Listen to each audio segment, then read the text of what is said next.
Oi pessoal, tudo bem? Eu sou o Gustavo, esse é o canal Redes e Poder no Sistema Internacional e hoje a gente vai falar sobre um termo muito importante que parece um termo um pouco conspiratório, mas que de uma forma ou de outra sempre reaparece nos momentos de transição do sistema internacional e do mundo em que a gente vive, que é o termo Nova Ordem Mundial. A gente vai tentar entender as principais características desses momentos, a origem desse termo e se hoje a gente pode falar de uma nova ordem mundial em surgimento. Bom, pessoal, um dos termos mais em disputa que vem sendo utilizados recentemente para tratar do momento em que a gente vive hoje em dia é o termo Nova Ordem Mundial, né? E esse termo ele tem, digamos assim, uma história por trás que sempre acaba pegando na hora que a gente vai tentar utilizá-lo. Isso porque ele trata especificamente de alguns momentos históricos em que realmente a gente vê uma mudança no funcionamento do sistema internacional, só que ele também é muito utilizado para trabalhar teorias conspiratórias, termos para ser usado como um termo que acaba de uma forma ou de outra escondendo algumas realidades e principalmente ele é muito utilizado por grupos extremistas que acabam, né, se aproveitando de todas as consequências políticas de usar esse termo Nova Ordem Mundial de uma forma ou de outra para atender os seus objetivos, principalmente de mobilização social. Então, achei que seria interessante a gente fazer um vídeo aqui no canal sobre Nova Ordem Mundial, sobre esse termo, né? Já que, principalmente a partir do século XXI, parece que a toda hora a gente está anunciando uma nova ordem mundial. Né? Toda hora a gente está falando disso, toda hora aparece um novo fenômeno que parece meio que comprovar a existência dessa nova ordem mundial e que acaba de uma forma ou de outra trazendo consequências para a gente entender não só o uso desse termo, mas as consequências para o momento em que a gente vive, né? Para a realidade que a gente acaba vivendo hoje em dia. Então vamos lá, como que surgiu esse termo Nova Ordem Mundial? Né? Esse é um termo importante, mas que ele é datado. Né? A gente tem aí alguns registros, já a partir do século XIX principalmente, em que se fala de uma nova ordem mundial. E é muito importante a gente trazer essa discussão para o século XIX, porque é interessante a gente perceber que se já ali a partir do século XVII, século XVIII, na Europa, já havia uma ideia de globo terrestre, já havia a ideia de um formato físico que a gente vai tratar especificamente quando a gente fala de planeta, né? Ou seja, a superfície terrestre enquanto um globo, enquanto um planeta, ou né, no termo que eu mais gosto de utilizar, porque é o tecnicamente mais apropriado, né? Enquanto um geóide, né? Um corpo em formato de terra, né? A Terra em formato de terra. Essa ideia de mundo é uma ideia muito mais antiga, né? O avanço das ciências naturais ali no século XVI, século XVII, século XVIII faz com que a ideia de planeta altere, claro, a ideia de mundo. Porque o mundo, na verdade, como a gente já tratou aqui lá no comecinho do canal, a gente fez um vídeo a respeito do nosso mundo, né? A gente diante do mundo e o mundo diante da gente por causa da pandemia. Uma parceria que a gente fez com o curso de Geografia da UEMP, quando era para a gente falar sobre a pandemia e o que estava acontecendo, e eu trouxe essa questão, né, da geopolítica das emoções, debatendo o que é esse mundo. Esse mundo ele sempre existe em qualquer momento que existe ser humano, né? Então acho que isso é uma coisa importante. Ainda que a nossa percepção sobre o formato da Terra, por exemplo, possa ser de terra plana ou terra redonda, né, ou terra em formato de geóide, isso compõe um mundo. As pessoas que alegam que a Terra pode ser plana, elas não deixam de estar vivendo num mundo. É só a partir do século XIX, e principalmente do século XX, com o avanço das ciências naturais e físicas, que a gente acaba agregando a ideia de mundo ao globo terrestre, né? Que vai ser depois da ida do homem à Lua, da ida dos estadunidenses à Lua e dos soviéticos ao espaço sideral, né? Em que essas duas ideias, essas duas noções vão confluir, né, em que o mundo em que a gente vive acaba se igualando ao globo terrestre. Mas antes disso, o mundo, na verdade, se relacionava a toda a forma como a gente enxerga a nossa própria existência. E por isso, quando a gente fala de mundial, quando a gente usa esse adjetivo mundial, a gente está falando de algo diferente do que quando a gente fala, por exemplo, de global. E é nesse sentido que uma das discussões ali da década de 80, década de 90, mais importantes entre teóricos das relações internacionais foi a respeito dos processos de globalização ou de mundialização. Principalmente os autores anglófonos dos Estados Unidos, do Reino Unido, que foram traduzidos para português e trazidos aqui para o Brasil, falavam em globalização, né? A globalização do capital, ou seja, a chegada do modo de produção capitalista transnacional a todas as partes do globo. E vocês percebem que ao analisar a partir dessa perspectiva economicista, a gente pode falar em termos de superfície física.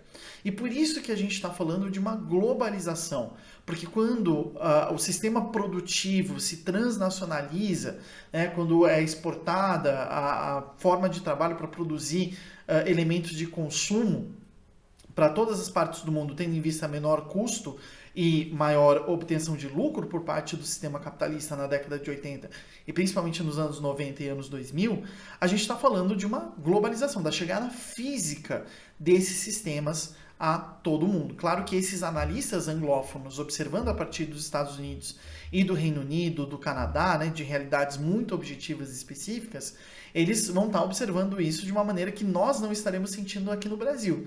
E por isso que a perspectiva, por exemplo, do Milton Santos, no Por uma Outra Globalização, traz muitas críticas a essa perspectiva, né? Porque essa globalização ela causa consequências, porque se ela sai e integra os Estados Unidos, o Reino Unido, o Canadá, enfim, de uma forma própria, né? Assim, com eles no centro, ela acaba chegando em outros lugares do mundo, não como essa fábula, como diz o Milton Santos, mas sim como um pesadelo, né?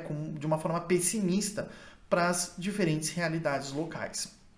Essa visão de globalização, ela vai ser contrastada inclusive por pessoas do centro da produção de conhecimento, em relações internacionais, em economia, em geopolítica, porque os francófonos, né, o pessoal da França, vai criticar essa ideia de globalização, falando que ela não é assim tão global, ela não chega em todos os lugares do mundo, porque ela vem carregada de uma série de visões, uma série de valores, ela altera realidades locais, e por isso que os franceses, principalmente, vão chamar esse processo de um processo de mundialização do capital anglófono, e não necessariamente uma globalização da formação de uma grande aldeia global. Então a gente enxerga que essa lógica de falar se algo é mundial ou se algo é global depende muito da nossa forma de perceber esses movimentos. Tecnicamente, se a gente for falar a expansão dentro da superfície terrestre de um determinado movimento político ou fenômeno econômico, a gente pode falar em superfície do globo, né? Aí a gente estaria falando de uma globalização. Agora, se essa globalização ela está atrelada, e ela tende a sempre estar atrelada a um conjunto de valores, um conjunto de sentidos, um conjunto de sentimentos, de coordenadas, que envolvem também a nossa percepção, a nossa experiência a respeito do mundo, a gente vai falar de algo que é mundial, e não mais apenas global, né? Esse elemento é um elemento muito importante para a gente entender o surgimento dessa ideia de nova ordem mundial. Porque se essa discussão entre superfície do globo e realidade do mundo das pessoas estava dispersa até o fim do século XIX, no período do imperialismo, né, e com a unificação da Alemanha e o fim da corrida colonial ali no finzinho do século XIX, 1870, a unificação da Alemanha, 1886, realização do Congresso Internacional de Geografia de Berlim, que seria aquele que ia particionar de acordo com os interesses europeus os territórios que seriam dominados pela força e controlados politicamente de forma direta ou indireta por parte das potências europeias na África e no sul da Ásia, Oriente Médio e tudo mais, a gente vê o fim dessa disparidade entre o que é global e o que é mundial em termos políticos. Não em termos econômicos, necessariamente, porque trata-se de um mundo particionado entre metrópoles e colônias, diretas ou indiretas, né, com supressão da movimentação e da circulação ao redor do globo, mas a gente vê o início, digamos assim, do surgimento de uma mundialização política, né? Ou seja, a partir dali a gente tem uma realidade específica em que o mundo todo está envolvido naquela discussão. Isso se arrasta até o século XX, e a gente tem que lembrar que mesmo na fundação da ONU, em 1945, e a sua institucionalização em 1948, todos os países livres do mundo estavam representados ali na instituição, e esses eram 51. Né? Ou seja, a gente tinha 51 países independentes em 1945. Sendo que hoje em dia a gente tem que pensar que a ONU reconhece 193. Então, isso significa que por mais que a gente não tivesse países independentes, a gente tinha um funcionamento mundial de acordo com a prevalência de alguns valores e alguns preceitos dentro dessa lógica. Ao mesmo tempo que a gente tinha a influência do imperialismo e da unificação alemã, é muito importante a gente perceber que ali no comecinho do século XX, a gente tem um outro fenômeno muito importante, que é o fim dos anecúmenos. Né? O que é o ecúmeno? Para a gente entender o seu inverso, que seria o anecúmeno. Né? O ecúmeno, ele é diferente do globo e ele é diferente do mundo, né? Porque o ecúmeno é um conceito geográfico muito importante, fundante de muitas discussões e que hoje a gente não faz. Eu agradeço aqui o meu grande amigo, o professor Marcos Fávaro, que citou isso numa discussão do nosso grupo de pesquisa em Geografia das Relações Internacionais. E desde então eu não consigo esquecer, porque é um debate que a gente não faz, né? Ou seja, a gente equalizou a partir dos anos 90 justamente a superfície terrestre com a ocupação humana da superfície da Terra. Né? E esse ecúmeno é um elemento muito importante, porque ele vai se fechando, né? Ou seja, vão desaparecendo aquelas superfícies que, se não estavam ocupadas diretamente, pelo menos estavam nominalmente sob dominação de algum tipo de comunidade humana, de instituição política, sobretudo estatal. Esse fim dos anecúmenos, ele é muito representado por aquelas grandes viagens imperialistas do século XIX e do começo do século XX, principalmente representadas, né, seja por um lado, de forma militar, pelas duas guerras dos Boeres, né, e principalmente a Segunda Guerra dos Boeres, que foi aquela que eliminou territórios em aberto dentro do continente africano e que colocou pela primeira vez ingleses e franceses em contato direto numa fronteira colonial e não numa fronteira na Europa, né? E que, portanto, fazia com que tensões coloniais pudessem interferir na relação entre as metrópoles, algo que vai ser muito importante para entender a Primeira Guerra Mundial e, sobretudo, a Segunda Guerra Mundial. Mas também as expedições, né, de viajantes do Edmund Hillary subindo o Monte Everest, do Scott do Amundsen tentando chegar no Polo Sul, as tentativas de chegada ao Polo Norte ali no início do século XX, que vão eliminando esses anecúmenos, que vão tornando a superfície terrestre ela toda alvo de, pelo menos, pretensões de dominação política por parte de estados, de comunidades ou de exploração econômica. Né? Esses movimentos são esses movimentos que vão dar essa ideia de unificação do mundo, né? E que vão trazer então consigo, à medida em que esses fenômenos vão acontecendo, essa ideia de uma nova ordem mundial. Esse conceito, ele não é um conceito novo, ele é um conceito que a gente encontra, por exemplo, nas alegações do Bismarck, quando ele tenta justificar a importância de realizar o Congresso de Berlim de 1886, de divisão das colônias. Porque ele fala que com a unificação da Alemanha e a unificação da Itália, está se vivendo uma nova ordem mundial, ou seja, uma nova realidade política em que agora as potências europeias devem negociar entre si, porque a não negociação trará consequências militares de forma muito importante para o mundo inteiro, porque é o mundo inteiro que começa a estar implicado nessa nova lógica de funcionamento das forças geopolíticas ao redor do mundo. Né? A gente enxerga também falarem dessa nova ordem mundial, por exemplo, com a criação da Liga das Nações e os 14 pontos do Woodrow Wilson, que é um termo famosíssimo para quem estuda teoria das relações internacionais, onde estão lá, né, consagrados, digamos assim, preceitos do liberalismo jurídico, que fala de uma nova ordem mundial. Há um autor, né, o Norman Angell, tem uma obra dele chamada A Grande Ilusão, que vai, de uma forma ou de outra, trazer essa discussão de criação de uma ordem que... Qual que é o argumento do Angel, né? A guerra é ruim para todo mundo, então se as pessoas descobrirem que a guerra é ruim, elas vão começar a demandar dos países onde vivem que não façam mais guerra, e a gente vai viver um momento em que a guerra já não vai ser mais a realidade, né? E por isso traria uma nova ordem mundial, e a tentativa do Woodrow Wilson de colocar 14 pontos sobre os quais os países deveriam organizar suas relações internacionais, nada mais nada menos do que uma tentativa de instituir uma nova ordem mundial, malfadada no caso da Liga das Nações, mas muito bem sucedida no caso da instituição da ONU, né, da Organização das Nações Unidas. Ao mesmo tempo, a gente ouve esse termo nova ordem mundial a partir de 1956, 53, 56, né, com a construção do Muro de Berlim e com a repressão dos movimentos em países comunistas, em 56, em 53, a construção do muro, em 56, a repressão por parte dos soviéticos de movimentos reformistas dentro dos países comunistas, quando o Churchill anuncia, né, que a instituição de uma cortina de ferro dentro dos países comunistas inaugura uma nova ordem mundial, que seria por nós conhecida como a Guerra Fria entre Estados Unidos e União Soviética, mas como representantes, mas sobretudo entre o bloco capitalista e o bloco comunista.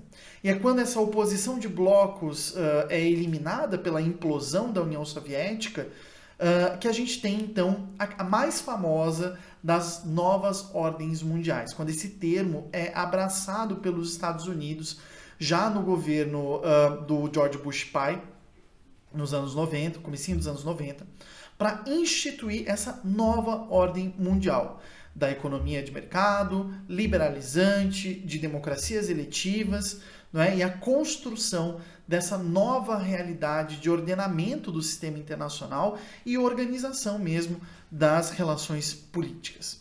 Só que se a gente for parar para pensar, né, se a gente for parar para pensar lá no fim dos anecúmenos, né, na virada do século XIX para o século XX, se a gente for parar para pensar no imperialismo, a unificação alemã, a industrialização promovida pelo Estado na França, na Alemanha, na Itália, se a gente for pensar na Guerra Fria, se a gente for pensar nos anos 90, o que a gente acaba enxergando de uma forma ou de outra é que esses momentos, eles apresentam 3 caráteres fundamentais para a gente entender por que se fala dessa nova ordem mundial, né? A gente estressou, a gente colocou aqui de forma bem clara, né, o caráter político dessas novas ordens mundiais. Ou seja, o caráter de definição de quais são as grandes forças de poder, as grandes linhas, né, digamos assim, ou como diria o Jean-Baptiste de Roselle, as grandes forças profundas que movem o funcionamento desse sistema internacional, né? A formação de um sistema internacional após a Guerra dos 30 Anos, lá na Europa, institui pela primeira vez uma relação entre estados territoriais de inspiração moderna, não é? E a criação, esse sistema internacional europeu vai se expandindo até a unificação da Alemanha, quando aí sim a gente tem uma ordem mundial, né? E por isso, naquele período se falava muito de uma nova ordem mundial. Mas a gente pode observar isso também nos anos 90, né? Quando há uma nova ideia do que é a política internacional. Inclusive dando mais ênfase para a ONU enquanto mobilizadora da sociedade civil, coisa que a instituição não fazia até os anos 80. Né? A partir dos anos 90 que a ONU começa a desenvolver mais esse papel de promotora de valores diante da sociedade civil. Mas a gente tem também um caráter econômico nessa nova ordem mundial. E aí as revoluções industriais, as mudanças econômicas, as mudanças nos meios de produção e nas formas de consumo também são muito importantes para a gente entender, né, se a gente está vivendo uma nova ordem mundial agora ou não. E aí, não basta simplesmente a gente falar de avanços técnicos em específico, como é o caso desse celular, mas sim falar de mudanças na macroeconomia, seja nos países, seja na execução produtiva cotidiana. Né? Se a gente olhar lá o século XIX, por exemplo, uma entidade muito importante era a unidade familiar. Né? Algo que hoje já não é mais um elemento importante em alguns países. Né? Então, a gente tem que observar também para esse caráter econômico da nova ordem mundial, algo que o pessoal da economia política internacional observa de uma forma bem interessante, né? Nessa perspectiva global, e que traz os principais referenciais econômicos que trazem essa discussão e que apontam de uma forma ou de outra para esse debate. Né? E por fim, a gente tem o caráter cultural dessa realidade, né? Ou seja, todos os valores, princípios, e eu vou incluir aqui também o direito, porque tem a ver também com a moral das populações, dos estados, dos governos, ou seja, também aquilo que é aceitável e que não é aceitável. Como que a gente vai observando algumas mudanças nesse processo e como isso vai se tornando de uma forma cada vez mais importante para nós. Como sempre, eu chego aqui na última parte desse vídeo sem responder a pergunta, né? Se nós estamos ou não estamos vivendo uma nova ordem mundial. Porque para isso seria muito importante a gente observar duas questões. Ou seja, tudo depende do nosso ponto de observação. Se a gente for falar, por exemplo, que a China ser uma potência mundial representa essa nova ordem mundial que nós estamos vivendo, uma potência econômica, né? A China como uma potência econômica representa essa mudança na forma como o mundo se comporta, essa nova ordem mundial, a gente vai ter que adotar de uma forma ou de outra princípios de longa duração. Porque a China é um agente econômico muito importante, pelo menos desde os anos 80. Então não se trata de falar que apenas nos últimos anos isso acontece. Da mesma forma, se a gente for falar de características culturais do mundo, né, a gente pode falar que a predominância do TikTok, a predominância das redes sociais, ela é muito recente para a gente falar que a internet é a mesma dos anos 70 até aqui. Né? Então, é importante que nas nossas análises, na forma como a gente for observar as realidades do mundo, a gente preste atenção nos pontos de inflexão, que não são necessariamente eventos, mas que são momentos, períodos, né? Ou às vezes um momento em específico, mas muito difícil isso acontecer, em que as coisas mudam. E aí, para a gente entender se as coisas mudaram ou não, a gente tem que entender muito bem como era no período anterior e como elas se tornaram. Né? Por isso que nesse momento de transição que a gente vive hoje em dia, é muito difícil a gente perceber qual é o ponto de inflexão mais importante para ver se a gente está mesmo entrando numa nova ordem mundial ou não. Né? Vários analistas dizem que a realidade que a gente passa a viver a partir de 2008 é uma realidade que não permite mais a gente falar a respeito de uma ordem mundial. Porque, na verdade, trata-se da época da complexidade. Algo que o pessoal do meio ambiente vem trazendo desde os anos 60 e a partir dos anos 70 com mais força no debate da sociedade mundial. Algo que as redes de telecomunicação trouxeram para nós nos últimos anos, transformando a nossa relação com as pessoas mais complexa. E quando eu falo complexa, eu não digo nem melhor nem pior, diferente. Né? Os meus alunos viviam me ouvindo falar isso. Mas que traz justamente essa complexidade, o aumento da complexidade nas relações com as pessoas, né? E o aumento de uma complexidade política essencial, tendo em vista que, como eu já disse algumas vezes lá no Twitter, né? Às vezes a gente pensa com a cabeça do século XX, que é uma cabeça de territórios zona, né? Ou seja, bloco capitalista, bloco comunista, Ocidente, mundo árabe, África subsaariana, Extremo Oriente, uma cabeça muito moderna, né? E, portanto, muito trabalhada em caixinhas, em blocos regionais. E, na verdade, o que a gente enxerga é uma complexidade cada vez maior da política internacional. Algo que a gente enxerga já desde os anos 70, tanto que tem uma teoria liberal chamada da interdependência complexa entre os países. Né? Mas que, na verdade, desde 2008, como muitos autores apontam, tem se tornado cada vez mais complexa. a gente enxerga isso com a pluralidade, não só dos atores, mas das instituições que vêm surgindo, né? Uma nova regionalização, de repente a gente pode viver, mas na verdade uma coetaneidade, como diz a Dorin Massey, né? Uma concomitância do momento que a gente vive, que aceita tanto relações em rede como relações em zona, o que traz vários desafios analíticos para a gente. Bom, como eu disse, eu não respondi a pergunta porque eu deixo para vocês, né, para a gente debater esse tema sobre o que seria uma nova ordem mundial hoje em dia. E se estamos vivendo, se temos como vivê-la, se isso vai ser ainda uma realidade ou não, mas também para a gente tomar um pouco mais de cuidado com relação ao uso desse termo. Tá bom, gente? Bom final de semana, muito obrigado e até a próxima.